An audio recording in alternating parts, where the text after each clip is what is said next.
द्रव्यवती नदी प्रोजेक्ट को लेकर बड़ी खबर। मुख्यमंत्री भजनलाल शर्मा की बजट घोषणा पर काम होगा शुरू।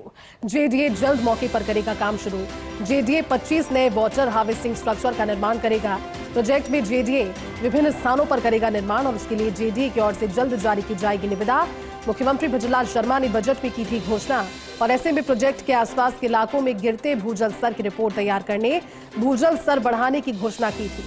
जेडीए को इस बारे में कंसल्टेंट फर्म ने अपनी रिपोर्ट में कहा कि प्रोजेक्ट में कंक्रीट के निर्माण के कारण नहीं गिरा भूजल का स्तर।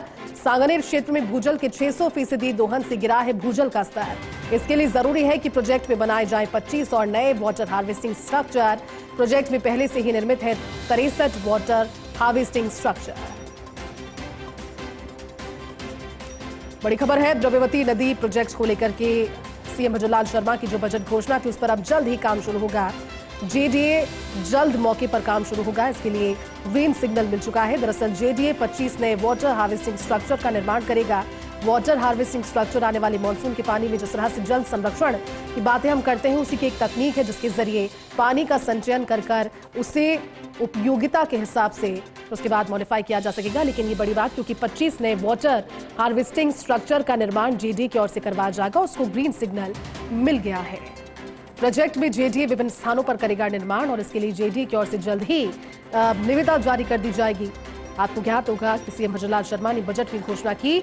इस बजट घोषणा पर अब अमलीजामा होता हुआ नजर आएगा। प्रोजेक्ट में आसपास के इलाकों में गिरते भूजल स्तर की रिपोर्ट तैयार करने और भूजल स्तर बढ़ाने की घोषणा की थी, जिसकी रिपोर्ट बाकायदा बताई गई और ये साथ ही बताया गया कि भूजल का स्तर क्यों गिरा।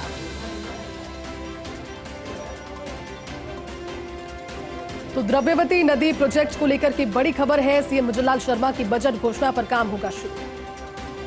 हमारे साथ एसोसिएट एडिटर अभिषेक श्रीवास्तव जुड़े हैं। अभिषेक, की अच्छी बात है क्योंकि आने वाला समय मानसून का है, जब हम 25 नए वाटर हार्वेस्टिंग सिस्टम की बात करते हैं। इसके अलावा द्रव्यवती नदी प्रोजेक्ट को लेकर के जो ग्रीन सिग्नल मिला है उससे अब काम शुरू होगा जल्द ही साइट पर। क्या जानकारी और अभिषेक इसको लेकर? बिल्कुल जयते, पिछले लंबे समय से ये जो है कयास लगाए जा रहे थे कि जो द्रव्यवती नदी प्रोजेक्ट में जो करीब 1800 करोड़ रुपए की लागत का है, इस प्रोजेक्ट में कंक्रीट के निर्माण के कारण भूजल स्तर नीचे चला गया, इस तरह के कयास लगाए जा रहे थे। तो उसको मुख्यमंत्री भजनलाल शर्मा ने गंभीरता से लिया। मुख्यमंत्री भजनलाल शर्मा ने अभी जो मौजूदा वित्तीय वर्ष के बजट भाषण में घोषणा की कि ये पता लगाया जाएगा कि भूजल स्तर गिरा है या नहीं, और अगर गिरा है तो उसके अनुसार उसके समाधान किए जाएंगे।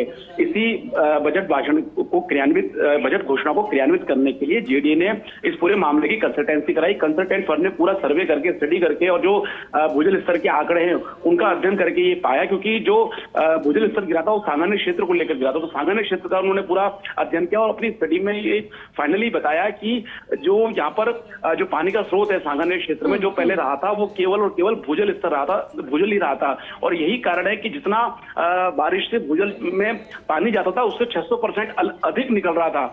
और यही कारण है कि ये भूजल स्तर यहाँ पर गिरा है। इसमें कंक्रीट का जो निर्माण किया गया है इस प्रोजेक्ट में, उसका इससे कोई लेना देना नहीं है, ये अपनी रिपोर्ट में कहा गया। और ये भी साथ में कहा गया कि ये जो प्रोजेक्ट है इसके माध्यम से और वर्षागत जो पानी है, जो बरसाती पानी है या जो भी पानी बह रहा है, उसको भूजल स्तर, उसके माध्यम से भूजल स्तर बढ़ाने के लिए 25 और नए वाटर हार्वेस्टिंग स्ट्रक्चर के निर्माण की सिफारिश की गई है। ऑलरेडी 63 बने हुए हैं विभिन्न स्थानों पर और 25 की और की सिफारिश की गई है। अब जेडीए जल्द ही 25 नए वाटर हार्वेस्टिंग स्ट्रक्चर के निर्माण के लिए निविदा जारी करेगा और निविदा जारी करने के बाद इनका निर्माण शुरू करेगा। कोशिश यही है सरकार की, मुख्यमंत्री भजनलाल शर्मा की, कि भूजल स्तर को बढ़ाया जाए। जी ठीक है अभिषेक, बहुत शुक्रिया इस पूरी बातचीत के लिए।